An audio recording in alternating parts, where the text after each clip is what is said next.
Welcome to The Art of Charm. I'm Jordan Harbinger. The Art of Charm brings together the best coaches in the industry to teach you guys how to crush it in life, love, and at work. Imagine having a mix of experienced mentors teaching you their expertise, packing decades of research, testing, and tough lessons into a concise curriculum. We've created one of the premier men's lifestyle programs available anywhere, and it's free. This is the show we wish we had a decade ago. Now, this show is about you, so we're here to help you become the best man you can be in every area of your life. Make sure to stay up to date with everything going on here and get some great free ebooks, as well as drills and exercises that'll help you become more charismatic and confident by signing up for the newsletter at theartofcharm.com. If you guys are new to the show but you want to know more about what we teach here at The Art of Charm, listen to the Art of Charm Toolbox at theartofcharmpodcast.com/toolbox.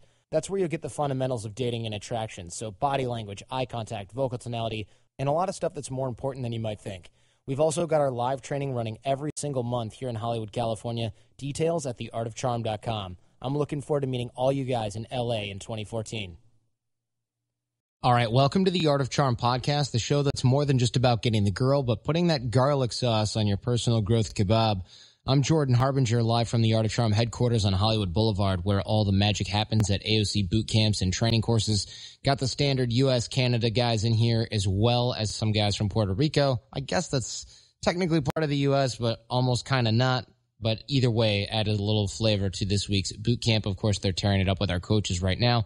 Today, we have Robert Greene on the show. We talk a lot about language learning, what him and the Art of Charm have in common, how to find your life's task, even if you think you're too young, too old, or already established in your field.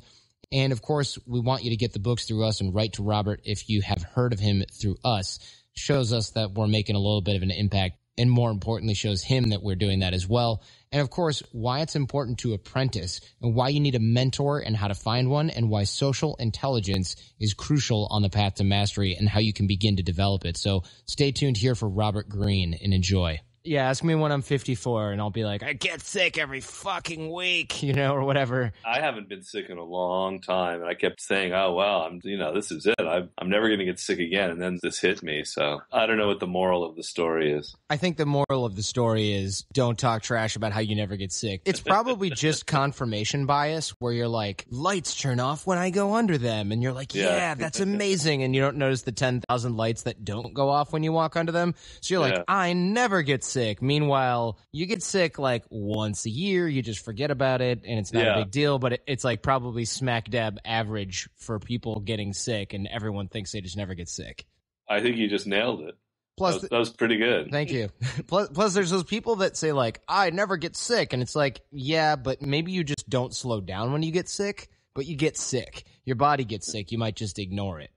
Well, the other thing that I've noticed, but I really have no idea what the science could possibly be, is that the moment I say something like that, that's when I get sick. Yeah, sure. Like, I never get sick, and I'm in bed for a week. There's something Freudian, but I don't know what that is. So I hear you. I feel you on that. Is it true that you worked around 80 jobs before you became an author? Well, my girlfriend and I were counting, and I got up to 60. Then I said, I have such bad memory that I'm sure there are all these jobs I've forgotten, so we just rounded up to 80. But in truth, maybe about 15 or so occurred, before I graduated university, because I had to sort of work my way through college. Right. I like to say after college, where it really starts to matter, I had at least 55 to 60 jobs, yeah. Yikes. Yeah, that's plenty. And you're not 185 years old, so did you just have these jobs for like a month or a couple weeks, and it was like, next? Well, some of them were, for a few days or a couple weeks. I've never had a job longer than 11 months. That was the longest I seemed to be able to sustain the boredom and the routine and looking at the same faces every day. I'd have a job where it'd be like in television, where you only work for 4 months on something and then they bring you back a year later kind of thing. But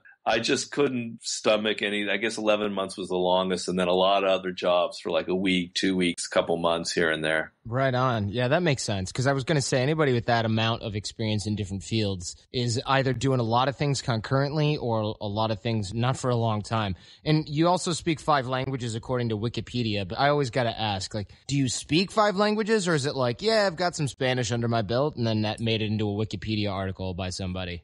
I lived in Europe. My French is very strong. My Spanish is very strong. My German used to be strong and I can read it, but I wouldn't say I'm a great German speaker. And then Italian is probably kissed.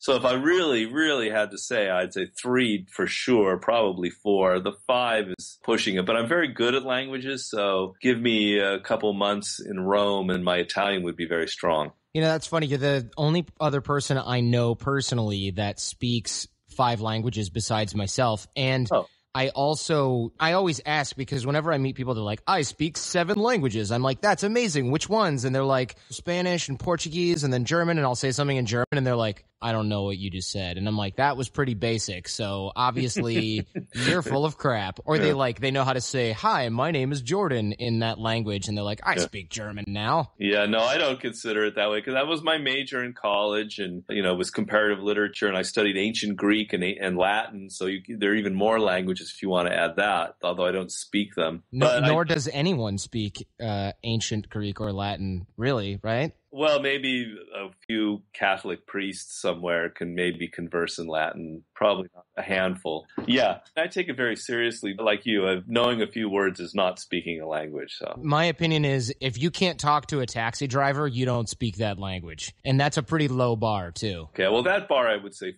4. But as I said, give me like 6 to 8 weeks in Italy and I'd be making it 5. Yeah, definitely. It depends on the bar too. Some people are like, if you can't watch the news, in which case I barely speak English. But other than that, if I can go to a bar and have conversations with people without having to look up every other word in the dictionary, that's legit. You are a great writer as far as we're concerned here. And the fact that you speak a lot of languages also makes a lot of sense. I'm always sort of baffled by people who can write really, really, really well in only one language and can't speak or understand anything in another language because it's almost like there's some sort of wasted talent there, I think. It's not that they're not really good at it, it's just they haven't applied there. Because if you can really master subtlety and nuance and humor in your native language, it seems like you should be able to pick up the basics of something else. Well, I don't know about that. There might be some truth to it, but I think that you can kind of divide people who are good at languages where they're sort of auditory-oriented people. Words and sounds, they can just sort of absorb their minds in it. It's sort of a type of person.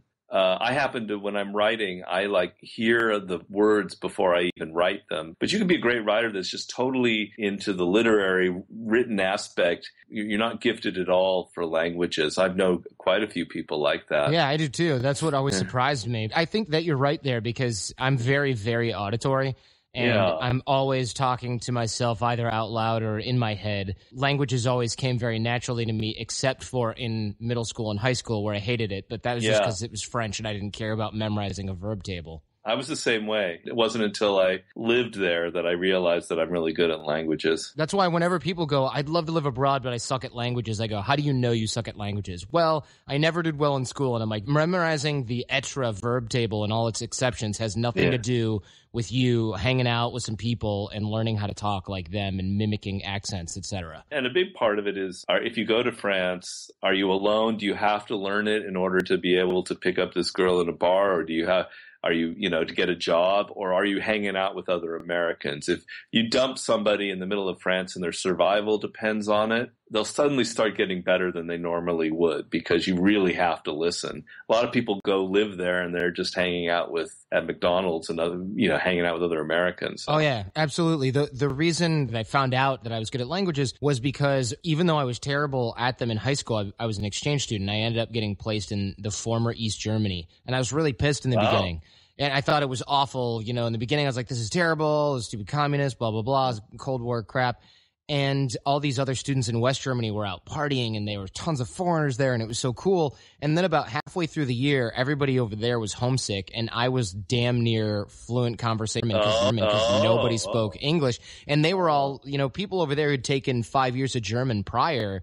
Yeah. They were doing okay, but my German was about on par with theirs. Wow, that's a great story. Wow. I remember waking up in the middle of the night one night and going, I have a choice to make. I can go home totally defeated. I can just suck it up, learn German, make some friends, and get the hell out of this house, which is depressing. And that's exactly what I did. And once I started doing that, the connection with my host family and the kids at school got really, really good. And then it was like, Jordan's a real person. He can talk now. The last people to find out were my teachers because I knew they'd make me do work if they found out I could actually speak German. So I just would skip school and go hang out with immigrants and play hacky sack and sort of ditch and go hang out with like the burnout kids. And that was great because none of them were good at English and weed and playing hacky sack in the town square. So I did a lot of hacky sack and drinking, and doing stupid 17-year-old kid crap. And I came back with awesome German. That's a great story. Yeah, your German must be pretty good. It hasn't gone away either, which is great because that's the other thing that people say is that it fades. Well, it fades, but it comes back pretty quickly. If you spent like a couple weeks in Germany, it would come back really fast. Things like Spanish, I get to practice here quite often, so that keeps it alive. But like French, I don't know any French people here or German. So what I do is I listen to books in French or German in my car, and I kind of keep it in my head a little bit, or watch movies in French, that kind of thing. That's phenomenal. I don't have the patience for that. That's for damn sure. One thing that you and The Art of Charm have in common, I saw this as a critique on a few websites that reviewed the 48 Laws of Power. People say that, yeah, this might be true or this might be effective, but somehow it's amoral, or, you shouldn't be telling people about this, or that you shouldn't practice these things because you're just going to make people ruthless.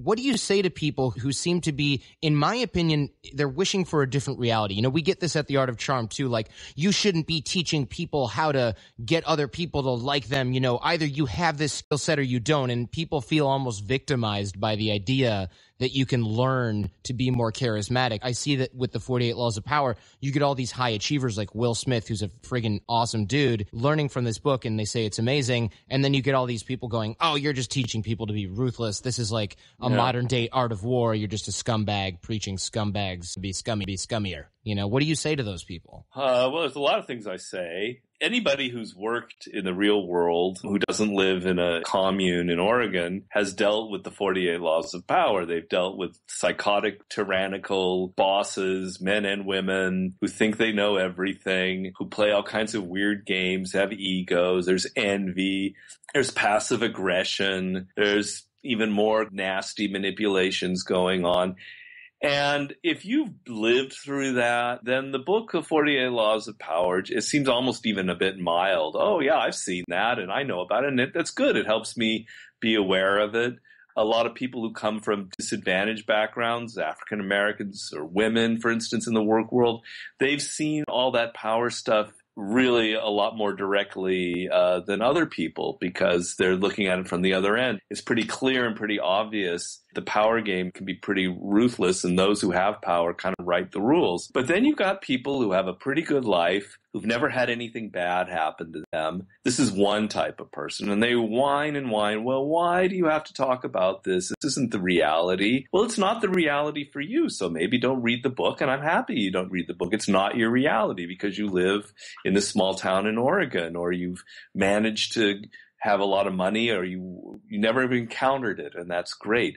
Ever since the Bible and we've been recorded history, we've been seeing examples of this. And so for you to close your eyes to it is ridiculous. And the other thing I say is people who are sharks, who are manipulators, and we all know who they are, they don't really need the 48 Laws of Power. I mean, they know it. They were born that way a little bit, or the sociopath type. It's in their DNA. They have a sense of how to make people feel guilty and get things done from them. Whatever their particular manipulative game is, they don't need to read a book to hone those kinds of skills. There are a few people I've heard from readers where maybe someone was kind of borderline and the book did help them become pretty damn ruthless and done some bad things. And I don't feel so good about that. I understand. But the majority of emails I get are from the kind of naive schmoes like myself who went out in the work world expecting that the world would be kind of like a literary adventure and discover it's not. A lot of people need instruction. They're too naive. A book not for the sharks, it's for the minnows, the people who don't know how these other people are operating. That's really who the book is addressed to. And I found it's weird because the last thing I'll say, the book's been out for 16 years now, and it's like a weird kind of mirror. You bring to the book your own past, your own obsessions, your own neurosis. We all have neuroses. And the book kind of makes you see what you want to see in there. And I've noticed a lot of people who feel uncomfortable about their own manipulative dark side. The book makes them feel doubly uncomfortable. And those tend to be the types that get very upset about it. That would be my long-winded answer there. It's very similar with The Art of Charm. People who write in and say, thank goodness you're teaching this to guys, both men and women, will say that. Usually they're very confident people in one area or maybe lacking in another, especially if they're guys. They'll look at this and go, this has helped me fill in some gaps. And women who are generally confident will be very appreciative. It's only these heavily victimized women, especially, or people who really like to look at themselves as victims, men included, will go, shame on you. This isn't something you should be teaching. And it's like, well, obviously your own insecurities are very much reflected in this statement.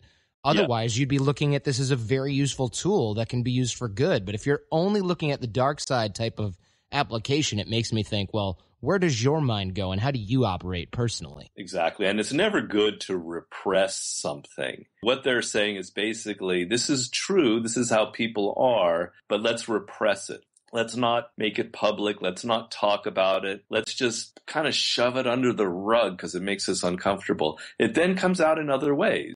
You know, I wanted to generate a frank, open discussion about the things I saw in Hollywood, for instance, the games that people were playing, as opposed to constantly having to repress it and pretend that everybody in the film world is just liberal and wonderful, etc. Because I was kind of sick of that. So I think it's better to have it out in the open and have people talk about it. If some people are using it for bad purposes, that's okay, that happens. But it's generally better for things to be aired out than to be repressed. I agree with that 100%. Let's take a quick break because I want to tell you guys about a special bonus freebie we've put together. We've been getting a lot of email lately about our breakups episode that we did a few weeks back, and a ton of you guys have been putting the tips and advice to good use. So we put together a more detailed set of advice in a free ebook at theartofcharm.com/breakups. It's a bonus we put together in hopes that you guys will spread the love and share it with friends, upload it online, and share it both publicly and privately. So we hope you enjoy it, either for yourself or by helping out a friend in need. So grab the Breakups ebook when you get a chance at theartofcharm.com/breakups. Enjoy, and let's get back to the show. Now, of course, I'd like to talk a little bit more about Mastery versus the 48 Laws of Power, which is an awesome book, but maybe a little bit more for another time. I definitely think that Mastery is such a brilliant piece of work. I keep getting my copies stolen, which shows you how good and how in demand this book is. The beginning, of course, is about finding your life's purpose, and this is no small task. A lot of people write into me here at The Art of Charm, and they say, how do I find my life's purpose? How do I find my passion? How do I find what I like doing? And you actually have a little bit of a rubric for discovering your calling, finding what you call your life's task. And I'd love to have you shed some light on that because I think a lot of guys could use that. I know I wish I had read that 15 plus years ago. Yeah, but look at where you ended up. You found your way to what you're good at. And at some point, it might be interesting to go into that a little bit. It's a concept that I'm trying to introduce to you. And it begins with the following thought. You were born, you, the person listening to this, unique, an individual. Your DNA, totally different from anybody else's. That's a fact. And the way your brain is wired, etc. There will never be anybody else on the planet with exactly your DNA and your brain configuration. It's a pretty amazing fact to think about that. And when you were a child, when you were really young, this difference of yours was a lot clearer. You were drawn, without any way to verbalize it, you were drawn to certain things. I know if I look back in my deepest childhood, I was drawn to words, and the sound of words just sort of enchanted me. But for other people, it can be sports, images, if they have a visual mind. Other people, it's patterns and mathematics, whatever. And essentially, I believe, I can't prove it scientifically, everybody had these inclinations at some point in their life. But what happens as you get older is you start off listening to your family, your teachers, your peers. They start telling you what they think you should be doing. You start listening to your friends are saying is cool and not cool. Teachers are telling you you're good at this, you're bad at that. And you lose complete sense of what was natural to you, what you really love, what you were drawn to. And you have to learn all of these other things in school that you don't like, If you're a word-oriented person, you have to learn math, and suddenly you hate that, and then you go, oh, shit, I just hate all learning. This is the French teacher example that we were just talking about. And I was good at languages, and I hated French and thought, I'm terrible at this, because the way that she decided languages needed to be taught was look at this book, look at this verb table, and memorize all this, and if you come in and you don't know it, you fail. Yeah, a completely dead approach to language. Language is all about socializing. That's why we have language in the first place, and it's supposed to be a real encounter where two people are dialoguing or whatever. To turn it into something like a math formula is to kill it. But that happens in so many subjects. And so we get turned off from learning. We get into the university system. We don't know what we really like. We choose a job because our parents are saying we have to make money. We have to make money. Friends are saying this is where everyone's going. I get onto Wall Street or I become a lawyer. You're kind of lost. And then you can kind of fake it if you're young because you've got all this energy and you look good and people like you and you're out doing things. But eventually getting into a field that doesn't connect to who you are, to what that difference was that I mentioned at birth, it catches up to you. Usually around the age that you happen to be at, mid-30s, can be a little later, a little earlier. You're not paying attention to things going on in your career, to what's going on. People are younger and more eager or keep coming up. You get downsized, quit, you don't know where to go, and you're a mess. It depends on where you are on that scale, whether you're 22 just starting out or whether you're more like that mess at 35. The process of reconnecting and discovering who you are and finding out what you are meant to do is not like something that happens overnight. It's a process. It's a very important process that requires some introspection, reconnecting to who you are. I get people who come to me and they say, I like your book. It's intellectual. I understand it, but I have no idea what my life's task is. It's like you might as well be speaking in Swahili. I can't figure it out. And I say, all right, give me some time. Give me a couple of weeks. Let's talk. Let's figure it out. And we go through that. These are people who I consult with. And we cover, what point they kind of lost it when they started to listen to other people. What are the things that make them excited? I always say there's a subject out there. It can be an intellectual subject or it can be an activity that when you do it or when you read about it, it makes you excited in a way that you just can't verbalize. For me, it's reading about our earliest human ancestors in a newspaper or magazine or online. Wow, I just have to read about it. It excites me so much, I can't begin to explain it. These kinds of things are indications of something about what you are naturally drawn to.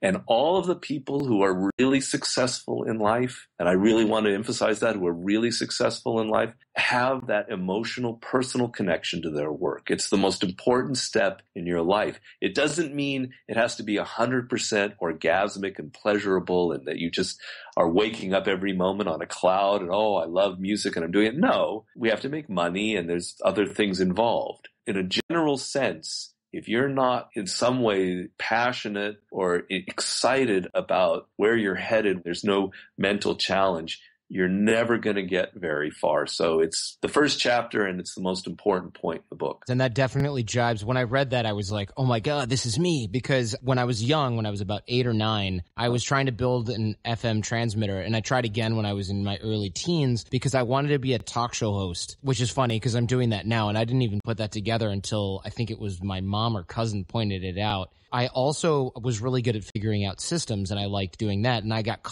in trouble because I was wiretapping when I was 13, 14 years old. I always liked those types of systems and those things like that. And so now looking back, I'm like, the reason that I love doing this is because it's essentially what I would be doing as a hobby anyway, except now I get to make it my job. And I had a little detour where I wanted to be a teacher, which is essentially what the show is about in the first place. And of course, before that, guys who listen to the show know that I went to law school. I went and worked on Wall Street. It was awful because everybody went, you should be a lawyer. That was the worst thing ever. You found your way. Probably you got frustrated and you hated your life and sort of listened to yourself. Even the law school, it taught you something that you can still use today. Absolutely. Yeah, of course. So that's how you have to approach it. Like nothing is wasted. Even my worst jobs at the time where I figure, what the hell why am I doing this?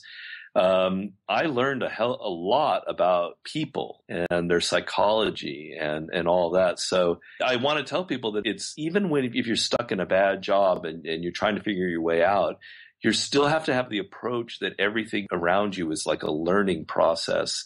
And there's always something to get out of even the worst job that you're in. I would definitely agree with that. Any sort of adversity can be turned into an opportunity if you frame it correctly. How should guys go about this? I mean, what if guys are thinking, well, crap, I'm a lawyer right now, or I'm in the medical profession, or whatever the myriad of emails that I get from guys, and they go, I don't even know what I want. I don't even know what my life's task is. Do we have some sort of practical application that we can throw out there? One thing is, I'd say men are worse than women on this front, is we're not usually good at introspection, let's put it that way, sort of taking time off to think about ourselves. We're not really connected terribly deeply to our own feelings about what really excites us and what doesn't. Well, women are generally a little more in tune with these things. And so you have to kind of develop that as almost a skill or a power in your life. And it's a very, very important skill. And what I mean is you have the ability every now and then to step back from all the madness of your life and all the things that you're doing and to sort of assess where you are.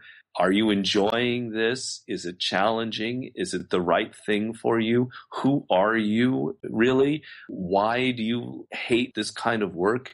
You hate politicking and all the bullshit. Well, maybe that's Haitian, that you should be an entrepreneur. You should be working for yourself. You don't like working in large groups of people, which is something I definitely shared for myself. You love writing, literature, and yet you're a lawyer. Okay, it's not a matter of suddenly quitting your job as a lawyer and writing a novel. It's a matter of finding out how you can segue into it, how you can now start becoming a writer dealing with legal matters. Lawyers have to do a lot of writing, and maybe there's a way to combine that and slowly turn it into something practical, a form of journalism or whatever, and then eventually you can write a novel or a screenplay, making it a kind of a logical progression. But you can't do any of that unless you're listening to yourself. With you, Jordan, you were listening to yourself when you got the jobs on Wall Street and the jobs in law. This isn't fitting for me. I don't like it. I got to get the hell out even though I'm getting paid. I hope I'm being reasonably accurate here. Yeah, no, absolutely. And I didn't think of it as listening to myself at the time. I just thought of it as I really hate what I've listened to from everyone else. So I'm just not going to do that anymore, and screw it. Even if I'm poor for a while, I'll figure it out. So I guess that was sort of like, well, I'm not going to listen to anyone else, so that by default, I am now leading. People are afraid of not making money. And if that dominates your life, then it's going to be very difficult to do what I'm talking about. I mean, I understand if you're older or you've got kids to support and bills, etc. But if you're addicted to the paycheck and you can't get off of it and you're just so scared, then don't even bother. I mean, that's going to be where you are. That's a lifelong problem that you have. But if you go the opposite direction, you learn to, like you did, quit and live minimally for a while and kind of be on the edge and do the things that I'm saying, like listening to yourself, what you like, what frustrates you, what excites you. Every time later in life when you hit a dead end, and it happens to everyone, it still happens to me, you'll be able to do what I talk about and say, all right, now's the time to step back, look at myself. And then if I have to take a pay cut, I can take it because I took it before in life and it wasn't as bad as I thought. These are life skills that you're developing. Making money is not the only important skill in this world. There are life skills where you know how to handle certain situations like changes in your life, like having to deal with less money and things like that. Absolutely. I definitely agree to that. So maybe guys can think of or write down things they liked to do as a kid, and you sort of mentioned this before, and discover what that life's task might be. Sort of get in touch with those passions again. Well, okay, so the part of the process that I have people, it's a little bit almost like therapy in a way. It's a lot of fun, actually, is to go dig into the deep childhood stuff and try and remember some of those earliest memories. Sometimes there's just nothing there, and I understand that. But usually there's something that comes up, at least up until the age of 15, of some activity or subject that does have that effect on you. And then we analyze it. Is it something that's really you, or were you really into music because everybody else was into? But it's not just looking at your earliest childhood. You have to be attentive to the present, even in the job that you have now, where there are aspects of it, even if it's working at Wendy's or whatever. Well, I actually like, talking to people when I'm doing this, that, and the other. I hate the burgers, and this is a terrible analogy I'm building here, but there's an aspect that you like. whatever that is. Okay, think about it and be aware of it. And then there are things that you don't like. You got to look at your emotional makeup in the present. And the thing that you have to understand is success and mastery and power is not an intellectual pursuit. It's not a question of learning a lot of things from books. It's actually an emotional quality. The fact that you're disciplined, patient, persistent, that you love what you're doing, that you can put up with criticism, that you're tough. These are all emotional qualities that Steve Jobs or a Thomas Edison or whomever you want to look at, that's what they have. So I'm trying to reconnect you to those qualities that you have, those emotions that you're feeling in the present of where you hate something or you love something. And looking at your child is a component, but it's not the only thing that we can do here. I love that, because a lot of people will write in and they just have no idea where to even begin. And a lot of people listening might be going, I read this book and you're only focusing on the first 10%. But I think this is very, very important, especially from my audience here. People really do get stuck, and none of the other steps really matter if you're not even sure what you want to do in terms of how you're going to apply yourself. And it can be vague. I mean, it's not like you know that you have to do exactly this job. That's not how it works. It's usually like, I want to be a writer. This was my scenario. I didn't know what I wanted to write. And it's a pretty wide field that includes television and journalism and novels, etc. But with that wide parameter of this is what I love, I then could explore within it and try different things. If you're at a younger age, you have that option. If you're older, maybe you don't. But it's not like you're going to narrow it down to, I was meant to do entertainment law for this, this, and this. You want to give yourself some room to explore. It's like an adventure that you're setting out on, particularly if you're younger, and you can find out what you hate and what you love, and then eventually you'll find your way to that perfect thing like you have. All right, let's take a quick break. Guys, some people think the Art of Charm boot camps are just about picking up girls, and honestly, there's a lot of that. But 1 week with us, and you'll be rocking out in that department, of course, I promise. But as a guy, I know how important it is to be awesome, and not just awesome with girls. Awesome at work, awesome at home, awesome with your friends. Guys need to be awesome everywhere, and that's why we call our company the Art of Charm. It's that special something that gets you results wherever you go, and trust me, the results are real. Every day I get new emails from the guys who decided to take our boot camp, and what I read is amazing. Just weeks after graduating, they land a promotion, they form a new wolf pack, and they have a new life, and it is not an accident. Find out why at theartofcharm.com. And in the meantime, let's get back to the show. What about guys who say, well, I'm too old? And you sort of touched upon this when you were saying if you're already established in a field, maybe you can sort of segue things over, like the lawyer who does a lot of writing who becomes a writer.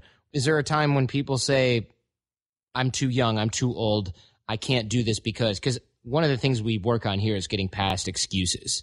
And I think people listening are either going, hell yeah, I can't wait to do this, or they go, yeah, that's fine for some people, but I, blah, blah, blah, can't do it because X, Y, Z. Especially guys who say I'm too old.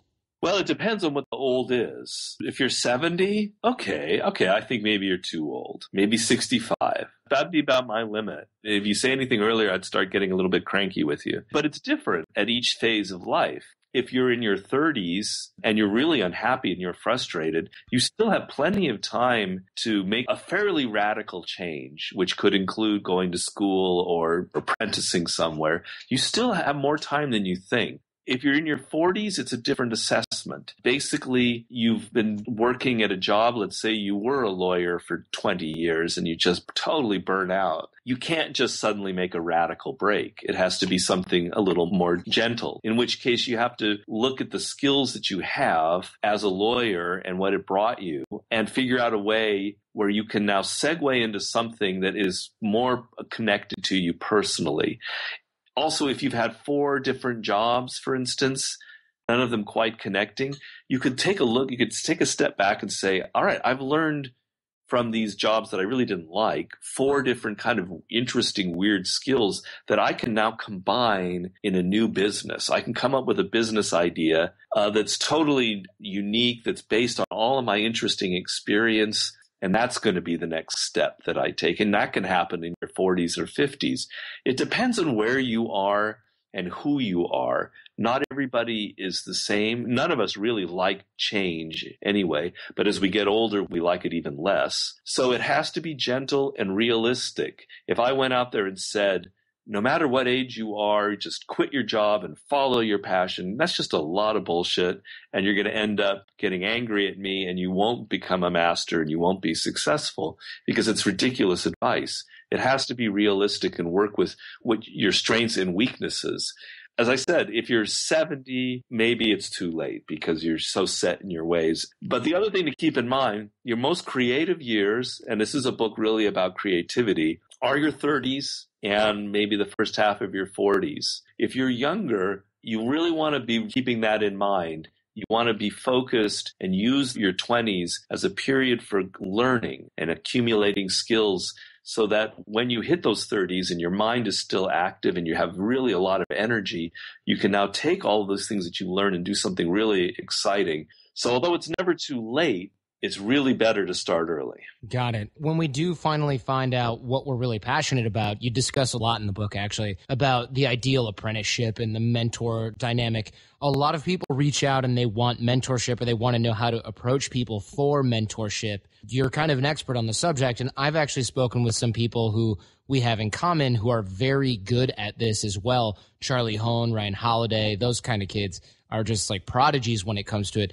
What advice do you have for people who are looking to learn about a certain field or get mentorship in a certain field? As, you know, a lot of people will reach out and go, I want a job at the Art of Charm. And all I can think of is, yeah, you and everybody else get in line. Yeah, I get a lot of that too. People who want me to be their mentor, et cetera. And actually, Ryan Holiday was my mentee 4, 5, 6 years ago. He was my assistant. There's two things. There's the apprenticeship phase that I'm talking about. And I really want you to think in these terms. The problem that a lot of us have is we get out of school. Our school life is very directed. We've got teachers and principals and a family sort of telling us what to do and a routine. And then we're suddenly thrust into the real world and we've got no guidance. Nothing. We're completely on our own. And I want you to think of this as actually not a time for just wandering. It's a time I'm going to call your apprenticeship. It could be maybe 8 to 10 years or 7 to 10 years. It roughly corresponds with your 20s, but it bleeds into the 30s, which it certainly did for me. And it's a time where you're developing all of your skills. It's not a time of making money. If you're so obsessed with making money, you're going to make a lot of mistakes. You're going to grab a job that pays well, but doesn't give you an opportunity to learn because you're so worried about making a mistake. It's such a big company and you're never really hands-on on all these different tasks. It's better to take a job at a place where you're going to learn. Learning is the gold that you're going to transform into something amazing when you get on your own in the 30s. You want skills. You want to learn about how to work with people, how to deal with difficult people. You want to turn yourself into a great observer of things going on in the world around you. You want to be someone who's patient and disciplined and organized. All the things that you're going to learn at 3 or 4 or 5, or in my case, unfortunately, 50, 60 different jobs. That's what you're after. I tell you in the book, I'm showing, here's how to think of that period in your life. Here's how to structure it. Here's what you need to go for. What are the most important things? You can still be in an apprenticeship throughout your 30s, et cetera, but it's really mostly when you get out of the university. Now, part of the getting an apprenticeship is, if you can, finding a mentor. It's not always possible. It depends on where you live and who you are and your circumstances. But, you know, people are always looking for a shortcut to power. And I always say there is no shortcuts, and wanting a shortcut is almost a sign that you're not going to ever get there. Yes, I agree so much with that. The one shortcut that actually is kind of true is a mentor, because they're able to really focus you and show you what you're good at, what you're not good at, the things they've learned. They can now give to you in a really direct, one-on-one, personal way. They can criticize you and give you instant feedback on what you're doing. It's just like the fastest way. You could get to master music 10 years on your own practicing. But if you have this great jazz artist mentoring you, it could be 5 years with that kind of instruction. And the question is, how do you find a mentor? It's a complicated process, but the most important thing to realize is you can't begin to ask for a mentor until you've got something to offer. If you're fresh out of school or whatever and you don't have discipline, you don't have a resume, you can't tell him or her, I've organized this person's life, I know how to do this research and that. No one's going to hire you. It's just like people are going to hire you if they can see, I'm going to get something in return. I get this young person with a lot of energy who can do the things I don't want to do, who's going to save me time, who will do some of the research for me, etc. The main mistake people go do is, I want him to be my mentor. I want to work at the Art of Charm. Why would he choose you over the 2,000 other people? You've got to have something that separates you from the crowd. So maybe spend 2 or 3 years working in different jobs so that you reach a point where you do have something to offer a really incredible person, and they will take you on, because the other true fact is people who are successful do like taking on proteges and disciples.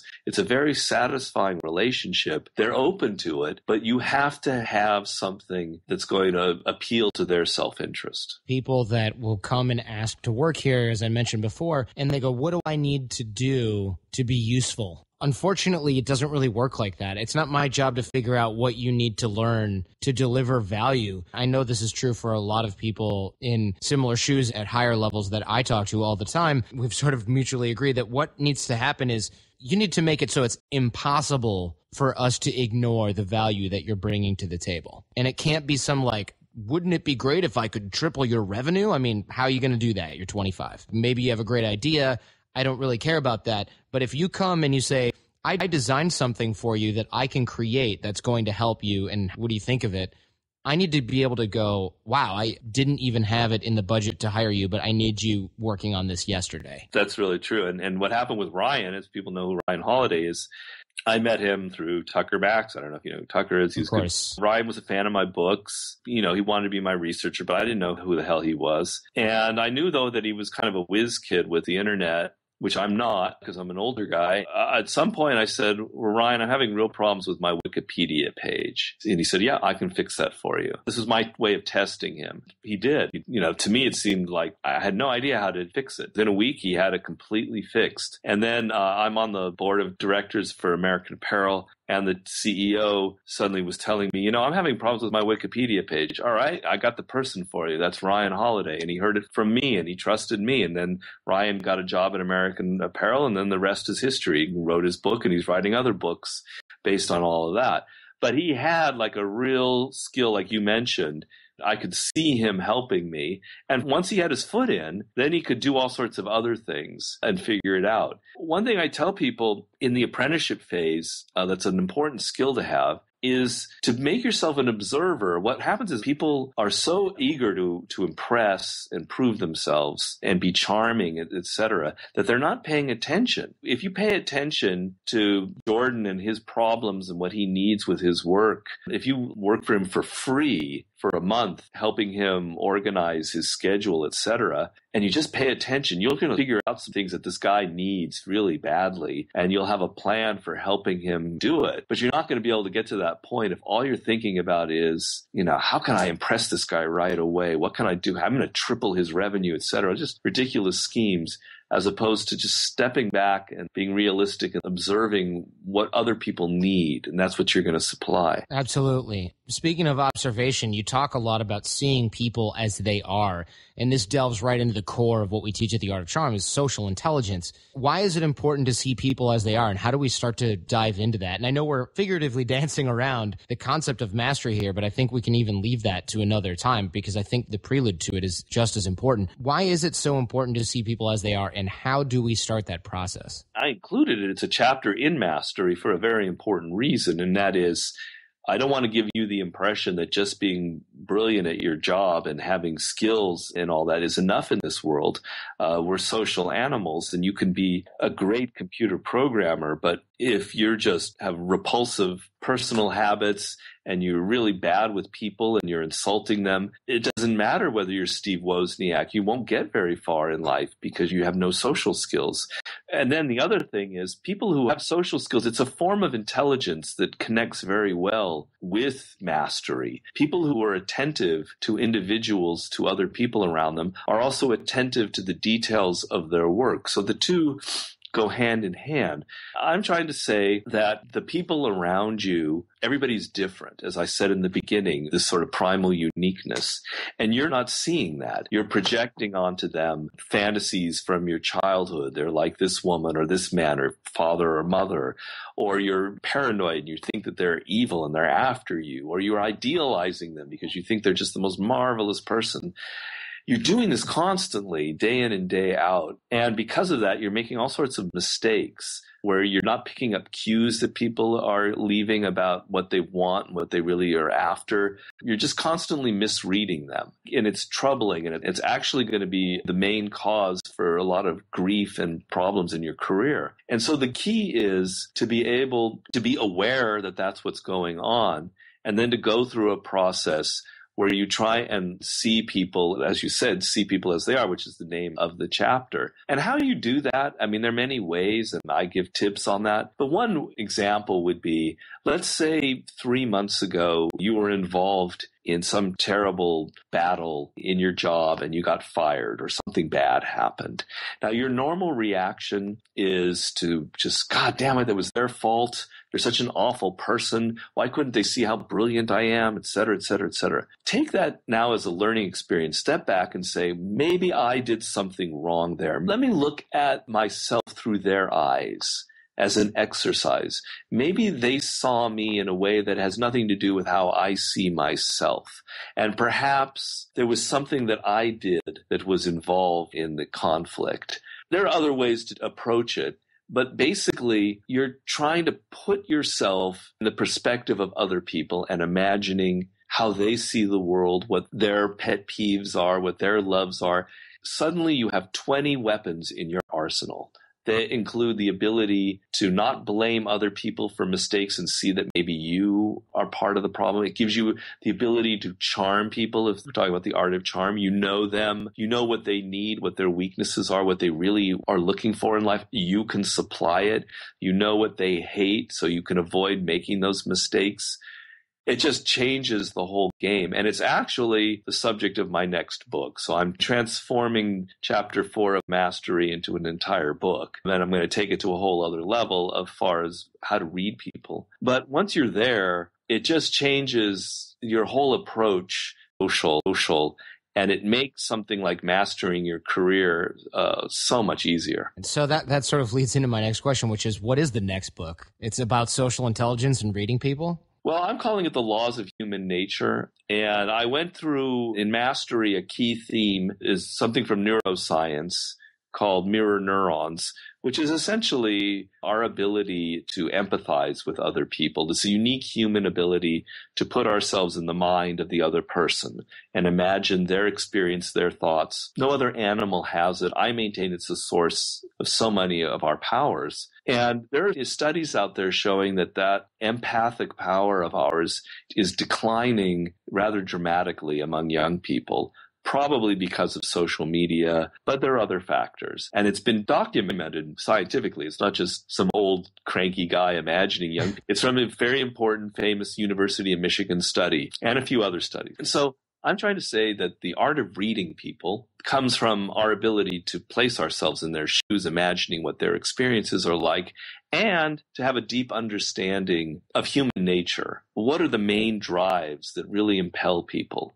Such as the drive to be acknowledged, to be recognized, to have validation and attention from other people, that kind of thing. I'm going to show you these sort of laws of human nature, and through that, I'm going to help you develop ways for reading these things in people and giving you all kinds of tips on how people reveal themselves in everyday life, in conversation, through their actions, so that by the end of the book, you'll just be a more socially proficient person. Excellent. I mean, it sounds a lot like some of what we teach at the Art of Charm to some degree as well, which is excellent. There's going to be a lot of overlap there, I'm sure. And we'll obviously have to have you on before that book is released to help you launch that sucker. Yeah, well, it's a couple years away because I'm just starting. I might have to consult with you. You might have some brilliant ideas. I would love the shit out of that, and I would be more than happy to help with anything that you've got going, especially in this area of expertise. We are at your disposal, absolutely. Yeah, well, we'll make it happen, definitely. Thanks so much, Robert Greene. Now, where can guys find out more from you? Where would you like to send people? Obviously, I always encourage people when they hear, where would you like our readers and listeners to go? Well, I have a website. It's powerseductionandwar.com. The "and" is spelled out.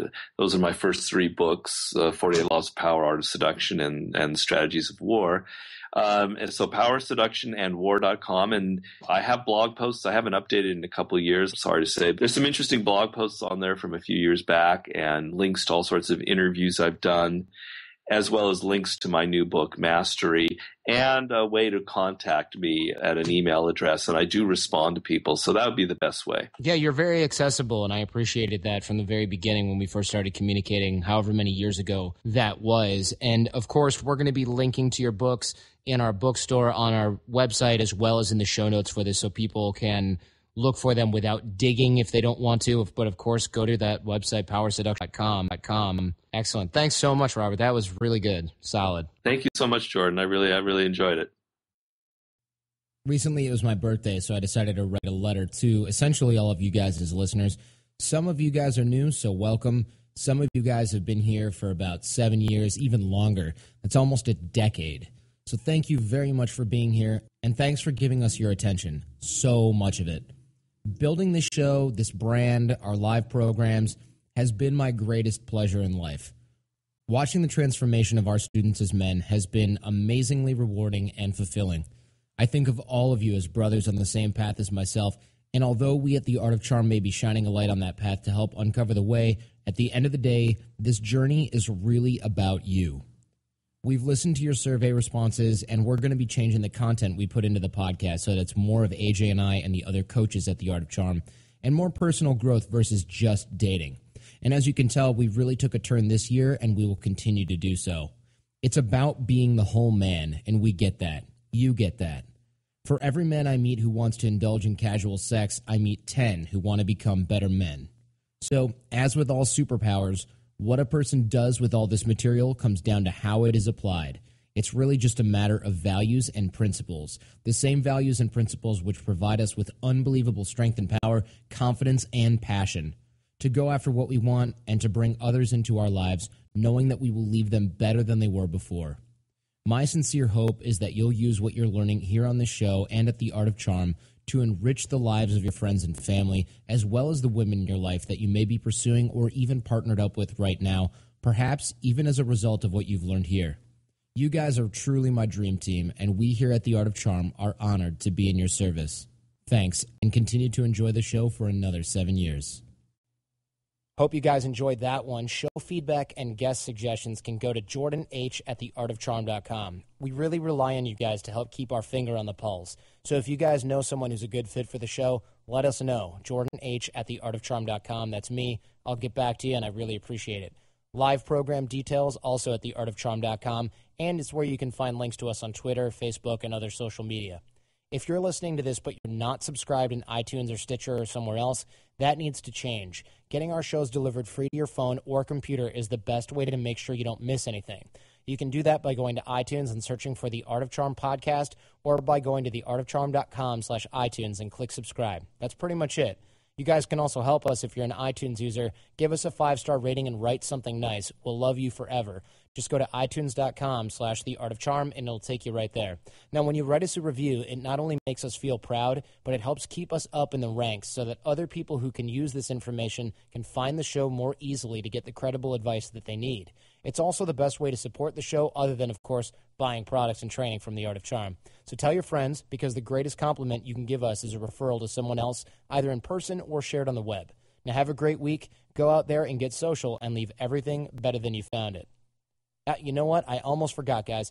You can help the Art of Charm podcast stay free. Again, I'm never going to charge for it, but it also helps us out here if you could fill out this short, anonymous survey.